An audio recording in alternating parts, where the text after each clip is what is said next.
ನೀನಿಲ್ಲಿ ಬರಲು ನನಗೆ ಮಾತು ಕೊಟ್ಟಿದ್ದರೂ ಸಹ ನಿರೀಕ್ಷೆ ಇರಲಿಲ್ಲ. ಖುಷಿ ಮಾಡುವ ಉದ್ದೇಶ ಖಂಡಿತವಾಗಿಯೂ ನನ್ನದಲ್ಲ. ಆದ್ರೆ ಮದುವೆಗೆ ಮುಂಚೆ ರೀತಿ ಸಲ್ಲಿಸೋದು ಖಂಡಿತವಾಗಿಯೂ ನನಗಿಷ್ಟವಿಲ್ಲ. ನೋಡು, ಯಾವುದೇ ವಸ್ತುವಾಗಲಿ ಬಳಸಿದಷ್ಟು ಹೊಳಪು ಕಡಿಮೆ ಆಗುತ್ತದೆ ನಿಜ. ಆದ್ರೆ ನಾನು ನಿನ್ನನ್ನು ಬಳಸುವುದು ಬರೀ ಮಾತಿಗಷ್ಟೇ ಹೊರತು ನನ್ನ ಬಯಕೆಯ ತುಡಿತ ಕಲ್ಲ ಕಲಿಕ. ನೇರವಾಗಿ ಒಂದು ಮಾತನ್ನ ಕೇಳ, ನನ್ನನ್ನು ನೀನು ಏಕೆ ಇಷ್ಟಪಟ್ಟೆ? ವಯಸ್ಸಿಗನುಗುಣವಾಗಿ ಹೆಣ್ಣು ಮಕ್ಕಳು ಕನಸು ಕಾಣುವುದು ಸಹಜ. ಆ ಕನಸು ಅವರು ಪ್ರೀತಿಸಿದ ಹುಡುಗ ಹಾಗಿರ್ಬೇಕು ಹೀಗಿರ್ಬೇಕು ಅಂತ ಕನಸಿಗೆ ರೂಪ ಕೊಟ್ಟು ಆ ಕನಸಿನ ಹುಡುಗನಿಗೆ ಒಂದು ಸುಂದರ ರೂಪ, ಆ ಸುಂದರ ರೂಪದ ಪ್ರತಿರೂಪದಂತೆ ನೀವಿದ್ದೀರಾ. ಹಾಗಾಗಿ ನಿಮ್ಮನ್ನ ಕಂಡ್ರೆ ಇಷ್ಟ ಇಷ್ಟ ನಂತು ಅಷ್ಟೇ. ನನ್ನ ಗುಣನಡತೆ, ನನ್ನ ಸಿರಿ ಸಂಪತ್ತುಗಳ ಬಗ್ಗೆ ನಿನಗೆ ಭಾವನೆಗಳಿಲ್ಲ.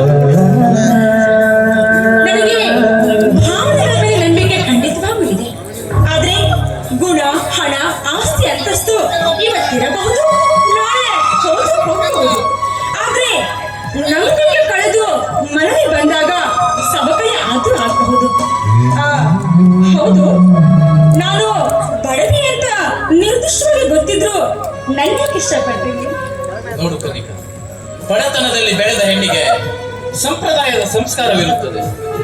ಎಲ್ಲರನ್ನ ಪ್ರೀತಿಸುವ, ಎಲ್ಲರಿಗೆ ಸಮಾನವಾಗಿ ಪ್ರೀತಿಯನ್ನು ಹಂಚುವ, ಹಾಗೆ ಎಲ್ಲ ಕನಸುಗಳಿಗೆ ನನಸಲು ಶಕ್ತಿಯನ್ನು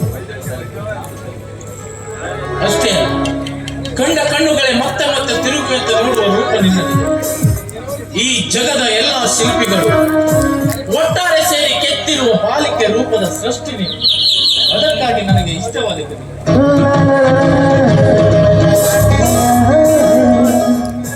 ನಿಮ್ಮ ಕನಸಿನಲ್ಲಿಯೂ ಕೂಡ ಮತ್ತೋರ್ವ ಹೆಣ್ಣು ನಿಮ್ಮ ಕನಸಿಗೆ ಬರುವಿಕೆ ಅವಕಾಶ ಕೊಡುವಷ್ಟು ಜಾಸ್ತಿ, ತುಂಬಾ ತುಂಬಾ ಜಾಸ್ತಿ ನಿಮ್ಮನ್ನ ಪ್ರೀತಿ ಮಾಡ್ತೀನಿ.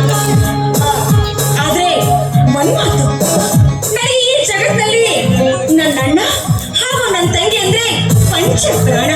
ಅವರಂದ್ರೆ ನನ್ನ ಜೀವ, ನನ್ನ ಸರ್ವಸ್ವ. ಹೇಗಾದ್ರೂ ಮಾಡಿ ಅವ್ರನ್ನ ನೆಲೆ ಕೊಟ್ಟು ನಾನು ಕೊನೆ ತನಕ ಅವರಿಗೆ ಆಸೆ ಆಗಬೇಕು. ಅದಕ್ಕೆ ಅಡ್ಡಿ ಆಗುತ್ತೆ ನೀವು. ಅದರಲ್ಲಿ ನನ್ನ ಪಾಲು ಕೂಡ ಮೀಸಲಾಗಿದೆ. ಎಷ್ಟೋ ಜನ ಬೆಳಕನ್ನೇ ಕಾಣದೆ ಕತ್ತಲಲ್ಲಿ ಕೊಳೆಯುವವರ ಪಾಲಿಗೆ ನಾವೇ ಕಾಯ್ದುಕೊಳ್ಳಬಹುದು. ಪಾಪ ತನ್ನ ಕನಸುಗಳನ್ನೆಲ್ಲ ಕಳೆದುಕೊಂಡವರ ಪಾಲಿಗೆ ನಾವೇ ಸೇತುವೆಯಾಗಿ ಅವರನ್ನು ದಡಮಟ್ಟಿಸಬೇಕು. ಈ ಸಮಾಜದ ಋಣವನ್ನ ತೀರಿಸುವಲ್ಲಿ ಸದಾ ನನ್ನ ಜೊತೆಯಾಗಿ ಇಂಥ ಕುಟುಂಬಗಳನ್ನ ಉತ್ತರಿಸುವ ಆ ಅತ್ಯುತ್ತಮ ಅಂತರಂಗವನ್ನ ನಾನು ಪ್ರೀತಿಸಿದ್ದು